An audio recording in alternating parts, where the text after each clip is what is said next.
Welcome to For the Long Run, the podcast exploring the why behind what keeps runners running long, strong, and motivated. I'm your host, Jonathan Levitt. Through personal and professional connections in the running world, I have the privilege of getting to know some amazing athletes.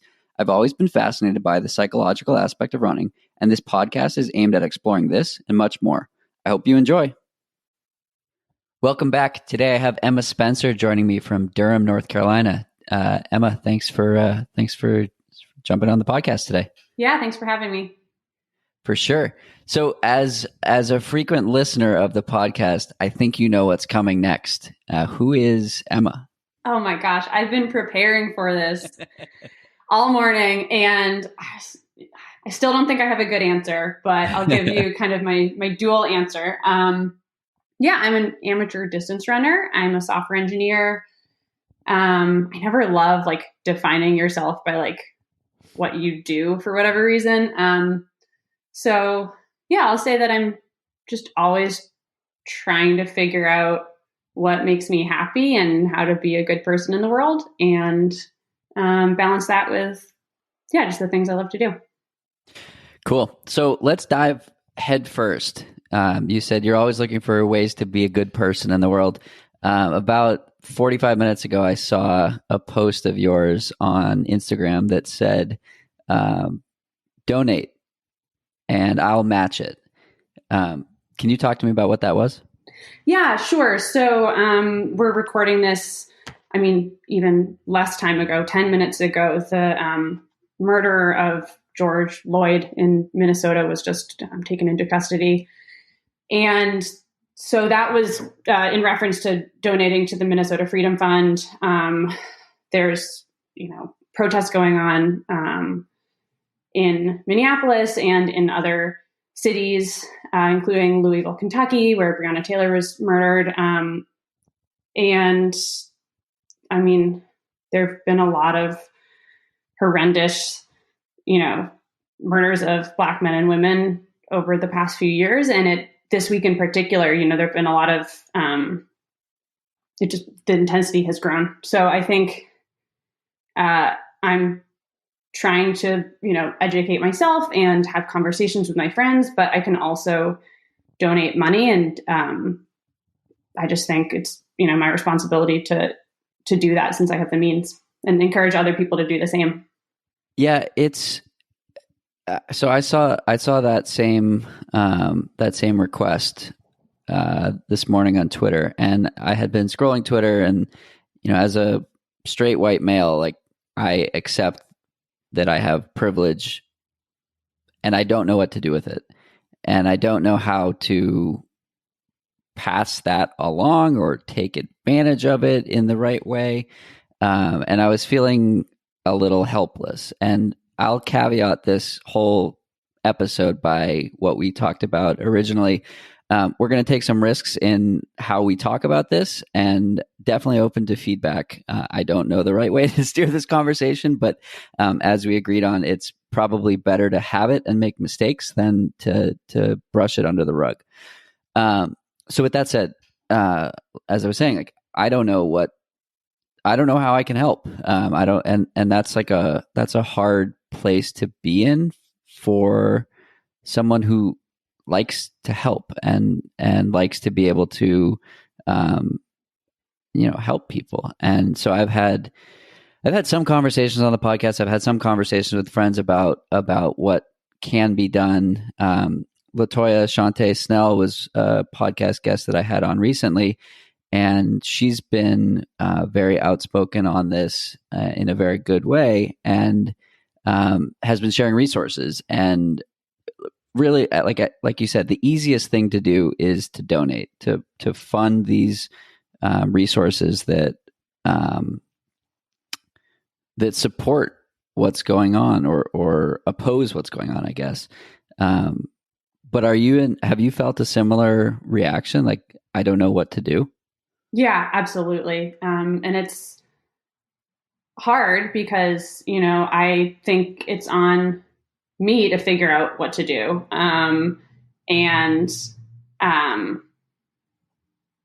I think incredibly appropriately, a lot of the call to actions for white people like us is to listen and read and self-educate. And so I've been doing that. And I think the impulse is totally there to want to take action. And I think like us finding ways to take action is incredibly important, right? Like we can't leave the protesting and the, making actual change of these systemic problems. We can't leave that to the people that are directly impacted by these broken systems. But yeah, it's a total struggle. And I haven't figured out what to do except read and learn, expose myself to more diverse voices of people who are sharing things online, and to give money. So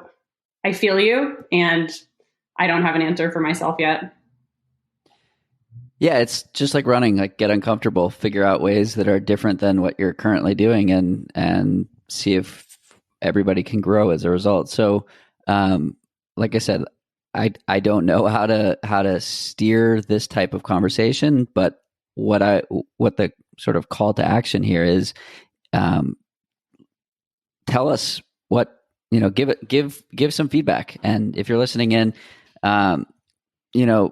just awareness, I think, is like the most basic level, and then action follows from that. Let me just jump in here. I think I might have misspoken and said George Floyd when I meant George Floyd. So I just want to clear that up and say George Floyd. Got it. Yep. Got it. Yes. An unfortunate,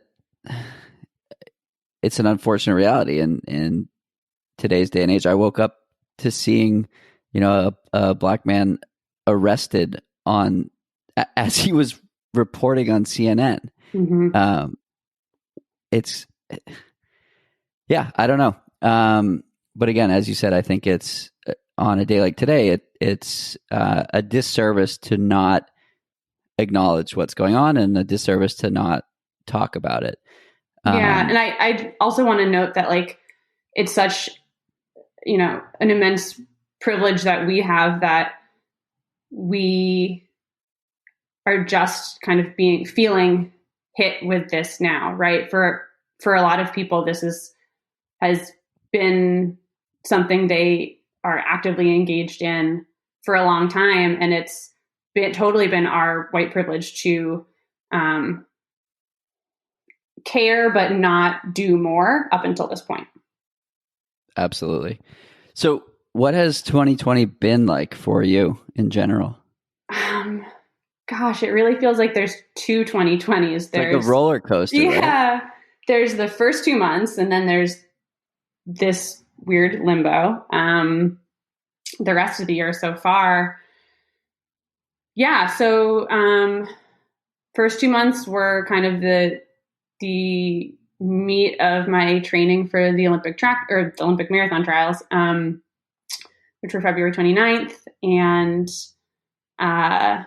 after that, March was a break from running, some, time completely off, some time with very easy running. And then kind of as shutdowns escalated quickly through March, the easy running kind of extended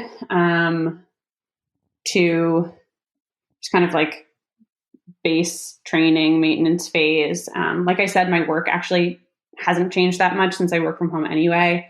And my boyfriend's work changed, but he was still going in. He works in a hospital as a radiologist. So our day to day during a lot of this lockdown, like, hasn't actually changed much, but obviously my focus has shifted intensely from like 2 months of how do I maximize every minute of my day for work and running and going to the gym and like all the other things that need to happen, has really shifted to, I just have all of this time. I'm not training that hard. I'm not, occasionally I would go work somewhere out of the house. I'm not doing that. I'm not going to appointments, shopping, whatever. I had 3 trips to Boston planned in the 6 weeks after the trials, and those didn't happen. So it's just been like a expansion of free time that I've never had since I really started running seriously the past few years. So kind of just like figuring out who I am without all the stuff I do, which I think I've heard other runners say as well, like, who are you if you're not racing? And it's weird and it's uncomfortable. And the impulse is to just like not figure it out and just wait until races start again and just dive right back in. But it's been an interesting process for sure. Yeah, absolutely. One of the questions that our mutual friend Brian Kent had was, what part of running gives you value, and what is that value? And so I think that's like right in line with what you're saying. Like, you are a runner, but you're not training for anything. And so I'm definitely curious. And this is a question I've explored with a lot of recent guests, and something, I've explored personally as well. So I'm curious what it is for you. I like that question a lot. Brian's very smart. Yeah. Oh my gosh. Shout out to Brian. He's just so thoughtful and insightful. A lot of my running has been about building confidence and also about kind of proving to myself that I can do it, and I can do it, at a level that I think I can. And so there's with that comes competition. And so I've seen people during this time with no races who are really feeling like they've reconnected with the spirit of running and why they love it so much and just running for the sake of it. And I totally would run 6 days a week if there were no races ever again. Like, I do just really enjoy connecting with myself and connecting with friends on the run. But a big part of it is also the competing with myself and competing with others. And there's just something really great about that. Like, women are not necessarily as told as much as men to see competition as a good thing, and see, aspiration as a good thing, and really, really wanting something. And why do you think that is? Well, we're taught to be, the good girl and be accommodating and, get along with everyone. And obviously, like, I would love to get along with everybody. And I like to think I get along with a lot of people, but there's a difference between being in a race situation and trying your best and trying to beat someone. And, like, you can still be nice and do that too. So yeah, I think it's just a conditioning thing. We're really taught to appease and accommodate. But your original question of what? Sorry, Brian. Yeah, I don't know. So for me, it's a twofold thing of I do just really, really enjoy it, and it is definitely something that settles my mind every day. But I also just love to see what I'm capable of. So what is it? So when did you realize that you were pretty good at it? Because you've gotten pretty fast. You got what, a 2:37 marathon to your name? Yep. Yeah. So I played soccer and like a little bit of lacrosse growing up. I was always kind of the fastest one running up and down the field, but as soon as you like passed me the ball, I couldn't do anything with it. Like, no joke. And yeah, so I always knew that I was like pretty fast. I was also really tall for my age, so that probably helped. And then going into high school, my sister had run track and cross country, and all my friends were signing up for cross country, so I signed up too. And like, I didn't even do middle school track. Running didn't actually seem that appealing, but my friends were doing it. And yeah, just over the course of that freshman cross country season, I think I took like 3 minutes off of my 5K time from 24 minutes down to 21 minutes. And I just really enjoyed it. I liked, feeling like I was good at something athletic, which I had never really felt that way before. And the people were just awesome. And it just kind of grew from there. The more I actually got in running shape for the first time, the kind of better I got. And that's the great thing about the first time you get into running, no matter what age you do, you see so much progress. It's incredibly motivating and really fun.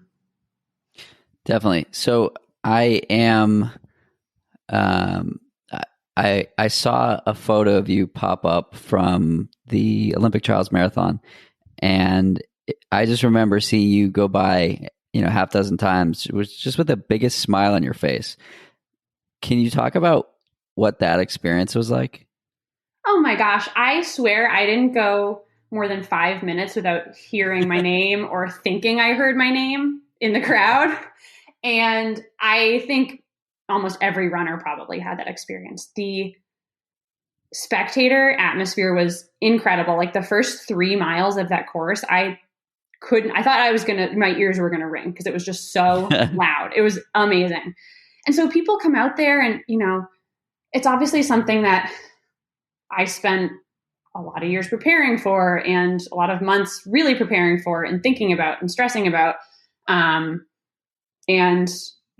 putting pressure on myself to have the race that I wanted. But also you get to that weekend and you have dozens of friends who have traveled there and family who have traveled there to watch you race and watch other people race. And it's just this atmosphere of people who love running. And it is, such a missed opportunity to not at least enjoy that for what it is, separate from however your race goes and however much it hurts and all that stuff. So, I mean, as painful as that race was to run with the wind and the hills and all, it's a marathon, just it was a little hit of gratitude every 5 minutes of oh, there's the, Heartbreakers team, there's the Tracksmith team, there's, group of my family, group of friends who drove down from North Carolina. It's just, oh my gosh, I saw a friend I didn't even know he was in the state of Georgia, just alone by the side of the road. Shout out to JP Gerald. It was just so cool. And so you ran it so you're part of the Tracksmith, what is it? The Hair Athletic Club is what it's called? Yeah, there's the Hair AC, which is kind of the broader global group that anyone can join and be a part of. So there's a really big global community. And then there's also the Boston segment of the Hair AC, which is the, USATF club. So I'm still, I'm a satellite member of that still. So they had 150 people wearing their singlet, which was pretty cool to see, against the sea of other singlets and team names and all that stuff. So what was it like running with a group like that? Yeah. Oh my gosh. It was the coolest thing just to see so many people. I mean, whatever percentage of the women's field in particular in that same uniform. I think it's just makes me really proud to be on that team and see how much they're investing in the sport. I don't know. It definitely makes you feel connected to the other women in that uniform. You might not recognize someone, but you see them in that top out on that course, and it just gives you a little smile. When did it get really hard on that day? It's a great question. My legs felt pretty cooked at mile 16. And in my experience, your legs shouldn't feel pretty cooked at mile 16 of a marathon. That's not a good day. Right. Right. Yeah, I think, it's a 3-loop course. It was so windy. I think from the start, or from mile 4, because you're running off all the adrenaline the first couple miles, it was clear it was going to be harder than normal. And there were just couple of the hills on the back half of that loop that even the first time you went up them, it was like, oh man, this is going to be really hard. And I've got 2 more loops of this. So the first loop felt pretty good. Second loop was hard, but I felt okay. Like I was still in control of it. And then, yeah, like early on, midway through, I guess it would, so maybe like mile 17, like starting that third loop, my quads felt a little wobbly. And I felt like my body switched into that mode of like, this is the pace you're running. You can choose to run faster, but your body's not going to respond. Just like, this is what's happening. Best laid plans go to waste. You just kind of like, whatever your race plan was for the rest of it, you're not really in control. You're just like, I'm doing what I'm able from here on out. So where do you go mentally in a place like that? How do you rein it back in? I think I have a really good ability to just be in the moment. Whether that's in workouts or in races, just thinking about, this is the mile that I'm in right now. This is what I'm doing right this minute. And I just kind of lock into like, let me just exist. And like, how long can I just like exist before I have to like remind myself that just like, no, just wait it out. I always joke that like, okay, you can stop and walk if you fall over or if you puke, but until then, just like keep running. So just keep one foot in front of the other. Yeah. It's really nothing simple as that. Nothing special, but I think just practicing it. I don't meditate. I've tried and I always forget to do it, but it feels kind of like mindfulness of just observing for as long as possible. Just kind of like observing where you're at, checking if your emotions about the situation are reflected in how your body feels. And, just kind of like being and just waiting to see what happens. What's your least favorite workout? Oh my gosh. My least favorite workout. So I'm like not great at speed. I can get there. Like I'm very happy with my like 10K, 5K PRs. Like they're pretty good. But I have a really hard time like getting up to a pace that I probably should be running in anything under like 600 meters. So I would say, just anything speed related. Like there's something about the intensity of it, or like the feeling of trying really hard feels different to me than the feeling of trying really hard in like a 10 by mile tempo. Yeah, or like a tempo. I'm very comfortable and very used to a long marathon, half marathon type workout. And I'm much less used to the feel. Yeah, there's like kind of the feeling that comes along with working hard in that shorter stuff. Will you use this time to refine that? Yeah. So this week is the kickoff of kind of a block of speed work. The past 8 weeks were just kind of like general base building with some strides and, 150s, maybe some hills. And then I took a week break, and now, I am moving into doing some more speed, which is really good. And, I do have a goal to, try to take a bunch of time off my 10K time in the next, year or so. So I see this as like working towards that. Will you do that in a time trial, or are you saving that for a race? TBD. I don't know. I would love to, cross my fingers that there'll be some kind of track races end of the summer if possible. My guess is those will just be closed and only open to the pros who really need those races for their careers and need the times. but I haven't talked to my coach about kind of what the end game is with this training block. Got it. Another question from a former fellow North Carolina. What's the phrase? North Carolinian. North Carolinian. Somebody, you got it. Yeah, somebody from North Carolina, Erin Clark. She wants to know, and we just did a podcast last week, so that one was super fun. How did you get your amazing perspective on healthy running, like prioritizing rest? Oh my gosh! First of all, I love you, Erin. She just moved like 2 weeks ago, and we miss her dearly already. I think I can always tell what the right thing to do is. And going back to, women being conditioned as girls to be good, growing up too, I was always like, I should do the right thing. I know how to do the right thing in school and in running. And yeah, I think I take a really logical approach to my running where I'm like, okay, well,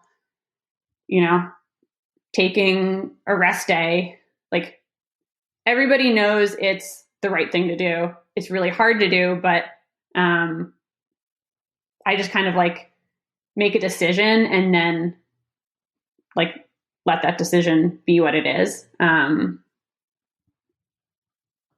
Yeah. So, it's good and bad. I'm definitely driven by like feeling like I'm doing the quote unquote right thing. But I think when it comes to actual like physical training, it works in my favor. Yeah, it's interesting. I saw a paper that said that people who are intrinsically motivated are more likely to be injured and avoid rest and taking time off than people who are extrinsically motivated. So like focused on like a race as a goal versus like, I just want to get better. And so I'm wondering where do you fit on that spectrum of like, where does the motivation come from? That's really interesting because like, I think I do have pretty high intrinsic motivation. I will train by myself, like do a hard workout by myself and have kind of, I would obviously prefer company, but like have no problem with that, kind of blaze my own path and just do what I want to be doing or feel like I need to be doing. So I've always equated that with being intrinsically motivated. I don't know if it is now that I think about it though. I would say I'm somewhere in the middle of the spectrum, right? Like I was saying earlier that I am motivated by wanting to prove to myself what I can do. And those motivations come from extrinsic results of proving to myself, you can be top whatever at this national level race. You can run whatever time. But I also like the training more than the racing. So I think I'm somewhere in the middle.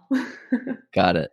Cool. One of the things we were talking about before we started recording was the relationship between mental health and running. Obviously something I've talked at length about on the podcast. So it's something near and dear to me. I want to hear about your experience with mental health and how that has grown and evolved over the years. Yeah. So my senior year in high school, I think I had a lot of just like stress and pressure, like a lot of high school seniors do. And I had what I kind of realized in retrospect were like a couple panic attacks. And kind of happened and like the acute stress went away and didn't really think too much of it after that.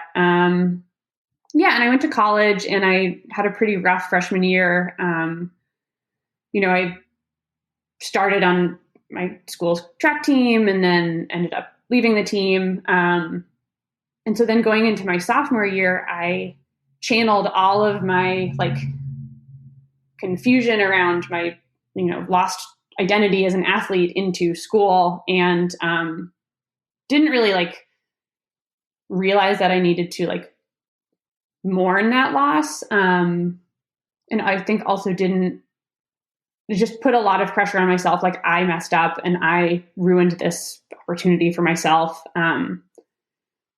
without kind of recognizing the part that, other people also played in it. And so I ended up really depressed my sophomore year. I had, really horrible insomnia, and kind of didn't realize that it was like, okay, there's something else going on here, until midway through that year. And my mom kind of like noticed and was like, you need to actually like talk to someone and get some help. So the second half of my sophomore year of college, I started seeing a therapist, started on some medication, and just like worked through my kind of that moment of really severe, the most severe depression I've had. And then since then, it's been, a little like 10 years since then.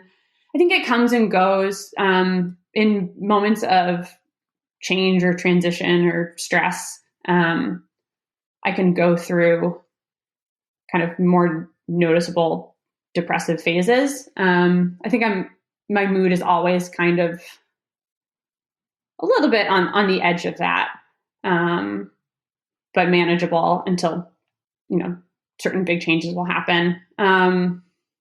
With my move to North Carolina this past summer, I definitely felt kind of another wave of those feelings. And I just had a pretty tough fall in terms of kind of going through just waves of dealing with that. And the thing about moving, or like just in general trying to find a new doctor, is it takes forever. It is so hard to like find someone you want to go see, whether it's a, therapist or some other kind of medical professional, and then like get on their schedule. So I realized like midway through the fall that like I am, feeling really depressed, need to talk to someone. Like I said earlier, I'm very decisive. So I found like the one person that I really wanted to talk to, and she was booked. And then, Classic. and then I'm like, well, I can't do anything about it, 'cause like I'm, sad and feeling incapable of like taking further action. So I just kind of like dealt with it. And then What does that mean? Basically means like bi-weekly crying fits, which wasn't great. My boyfriend was very supportive, and, understanding of like, this is how I'm feeling at this moment. But it was just hard. And I, we went back to Boston for, a chunk of time for the holidays. And I expected to feel kind of another wave of that, grief coming back home to North Carolina after the holidays. But for whatever reason, that kind of like pulled me out of it a little bit. And coming back after the new year, I felt this feeling of like being more grounded. And, I've never really moved anywhere new. I grew up in the same hometown, went away for college, and then moved back to Boston after college and lived there for 7 or 8 years. So it was just not, that like making new friends and like building a new life was just never something that I'd had to figure out. And I think it's just hard. And the nice thing down here is that a lot of people move in and out for school and for jobs. And so I, found friends here in North Carolina who said, yeah, it took me a year to feel really settled. It took me 18 months to feel really settled and connected. And so hearing those people's perspectives was really helpful. So I was really grateful to kind of come through it. And then in January, that therapist was like, hey, I have an opening now. So I finally got connected with her, and I was feeling good about kind of the move transition. But I was feeling a lot of anxiety around training for the trials, actually. I felt like there was so much attention on the race, or just kind of like the field of people. And I think it's really incredible, like the way that, one, there's like the number of people who were able to qualify for the trials, and the attention that, running media has given to this group of us, 400 something qualifiers. But it was honestly hard not to feel like compare myself to anyone I saw who was like in an article or in an interview or on Instagram.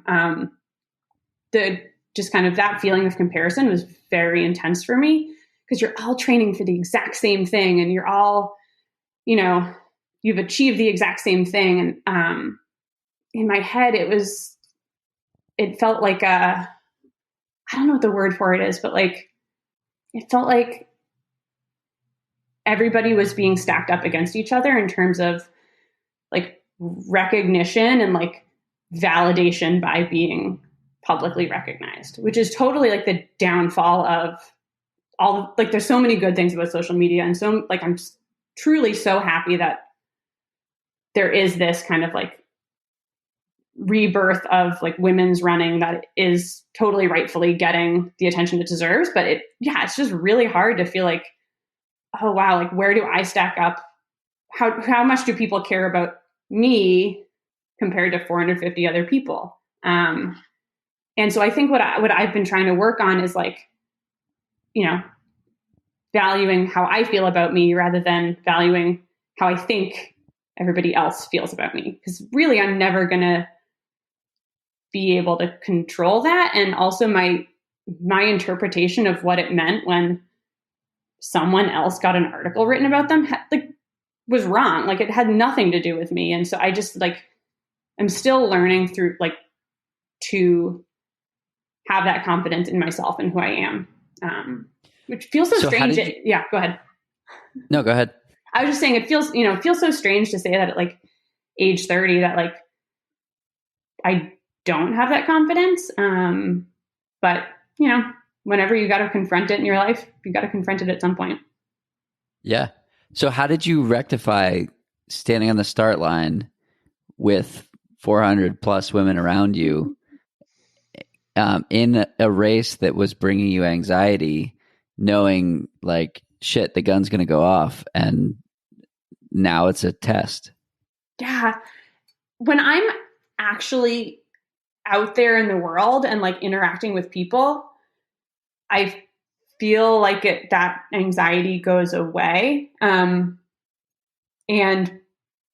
being around people, like I did get so much true like joy and excitement from being in that environment. It's really just when I'm like left to my own devices and I kind of, my brain like makes me feel completely isolated, that it gets to me. I do think that the days leading up to the race, I felt pretty drained from that kind of like comparison game, just because there's so much going on and like so much stress and like people everywhere. And it was just a really intense weekend. But actually like getting on the starting line and actually like, seeing people who, I'm friends with who live in other cities who were racing, or, people I've seen at other races, like that actually like brings me confidence and comfort for some reason. So probably something I need to figure out, but at least like, is it something you talked about with your therapist? The difference between how I felt before the race and during the race isn't something we've talked about. So now I do want to talk to her about that. But yeah, once I get to the starting line and once I get going, like I have a lot of confidence in my abilities. It's just like my like reptile comparison brain that really gets me beforehand. Why do you think that is? I think for, temperamental reasons, just really care a lot about what people think of me. I don't know the root of that. It could just be the way that I am. And it could be like a part of a high achieving kind of, academic career and whatever, of just like everything is, how you get into college, or what grades you get depend on how people perceive you to be successful. And right. It's like a protecting mechanism. Yeah. It's like, okay, well, I should, I don't know. So how do you use social media in a way that doesn't send you down those rabbit holes? Or I think you were saying it sometimes it does. Yeah. The thing is, I love the sport of running. Like, I'm a huge running fan. So, I do. I mean, like, a lot of what I follow on Twitter and on Instagram relates to running. I think, I just have to like put a time limit on it and kind of recognize if something is making me feel bad, rather than like 20 minutes into it realizing that it's making me feel bad. And it's totally like my mindset on a certain day, right? Like, I could read a tweet and feel one way about it one day, and then read it and feel a different way about it. So, I've worked on like reframing thoughts a lot with my therapist, and, looking at, okay, when I'm like emotionally reacting to something or having negative thoughts, like, what are the facts? And just kind of like stepping back from it and, reaffirming other things I know, or just kind of changing my perspective on it. So I don't know. I just try to like, I do have that timer on my phone where it, tells me after an hour total of Instagram time per day, that I can't log in.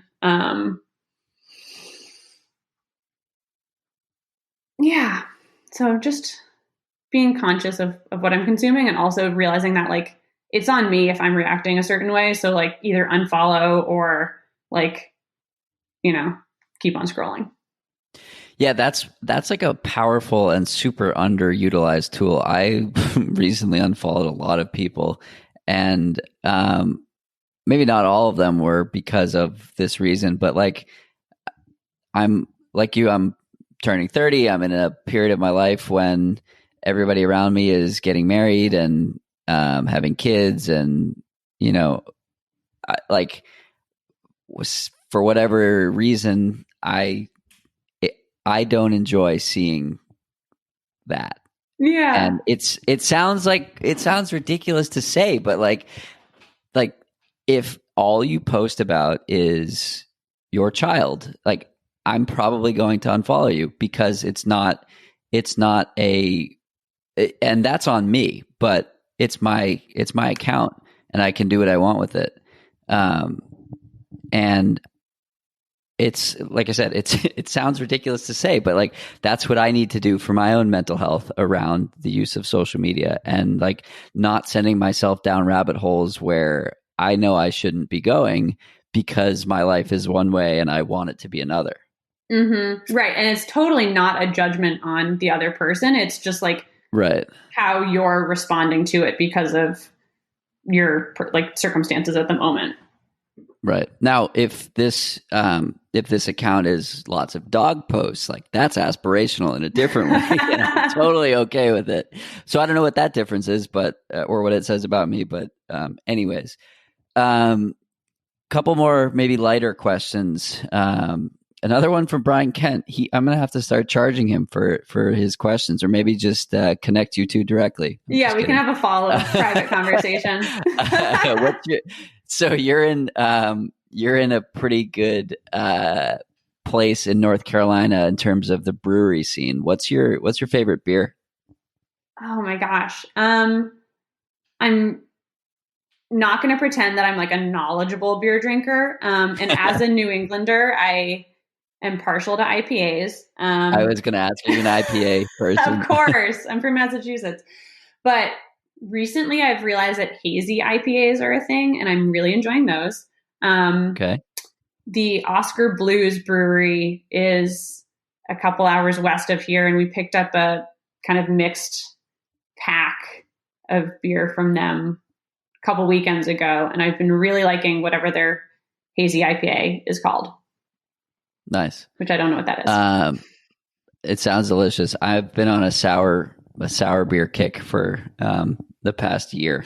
Interesting. So I enjoy the taste of a sour beer, but I wouldn't want more than like 3 or 4 ounces of it.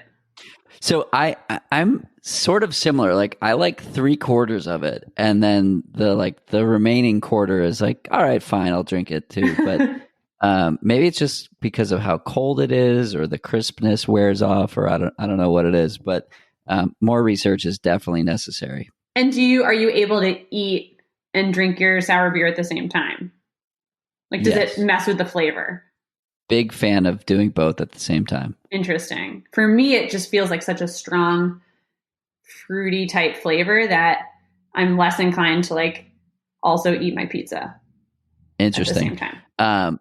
I would much rather be like sitting outside, just enjoying this lovely sour beer, which I might do like very soon, in the sunshine, and not have it paired with food. But if it's paired with food, particularly pizza, even better. Okay, I'll try that out. Yeah, it's summertime, so you can research this one and take the time to spend testing it out. Yeah. Well, let me just hype an off-brand. It's not even beer. Willie's Super Brew. I love it. Oh my gosh, it's the most delicious, drinkable can of summer fun. But definitely the ginger one. That one's a hard kombucha. Yeah, right? I think you're right. So I don't know what I have a very odd story on that one. I'm not sure that I can share it publicly, but we could talk about that one later. Oh my God. What do you wish you knew today? Sorry, what do you wish you knew when you started running that you know today? Ooh. I'm going to have to think on that for a minute. Oh my gosh, I'm like totally stumped. What's a lesson you've learned like over and over again that maybe you don't yet know? Still thinking. It's not the rest day one, because I know you're a prolific rest day bragger. Yeah. What did I wish I knew? Love my rest day.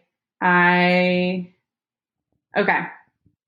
This is like super basic, but practical tip for people that I've just the past maybe like 2 years I've really sworn by is like, no matter how short the run, like always eat or drink within 30 minutes of your run. I'm a big proponent of just like the individual chocolate milk juice boxes.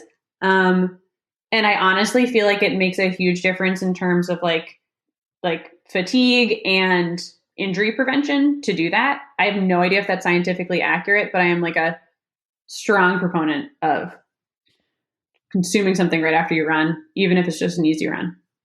Totally. My coach wrote an article for Trail Runner magazine that looked at intraday caloric deficits. So not full day deficits, but even deficits that just occur, in the morning or in the afternoon or post run. And there's a increased likelihood of injury when this happens regularly. So yes, you're definitely onto something there, and have your chocolate milk. Yes. Awesome. I love when science backs me up. Awesome. We'll close with that. Where can we find you on social media? So I'm at EN Spencer on Twitter and Instagram. I don't post a whole lot, but mainly I post my Instagram stories when I find something funny or weird. I'll go on like a streak, like all day. I'll post like something crazy and then like not post for a couple days, but check it out for dog content for sure. And yeah, that's it. I'm on Strava too.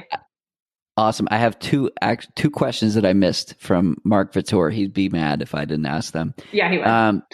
How hot is it in the South? It's really hot. I would say, I remember the last week of September last year, it was 97 degrees. Wow. Last week of September, and I flew to Minnesota for a race, and it was like 40 degrees there, which was just bananas. But yeah, it's like a solid 100 during the day. And the craziest thing is that it's in the morning, it's like 70 and 100% humidity. So your choices are either like sweat a bunch because it's humid or sweat a bunch because like it's just so hot. Yeah, that's a tough call. When is she moving back home? Well, Mark misses you at at Cortado Club, I guess. I mean, sometimes I do my solo cortado. I'm missing those runs, but Mark knows there's great cycling down here. He should just come down here. We're here for 5 years. My boyfriend is in a residency program, so we've already done 1 year, so talk to me in 4 years. I've done some. So I have a coworker who lives in Charlotte, and every time I complain about how warm it is in Boston, she's like, "No, Yeah, no." So yeah, I feel you on that. And the cycling is incredible there. Yes. Well, awesome, Emma. Thanks so much for chatting today, and we'll see you out there hopefully soon, and hopefully with a cortado at the end of it in Boston. absolutely. Thank you so much for having me. Of course. That's it for today's episode. Like many long runs, it's sad when it has to end. I hope you join in next week on For the Long Run. And in the meantime, happy trails. If you've enjoyed this episode, it would mean a lot to me if you shared it so that others can find it and enjoy it too.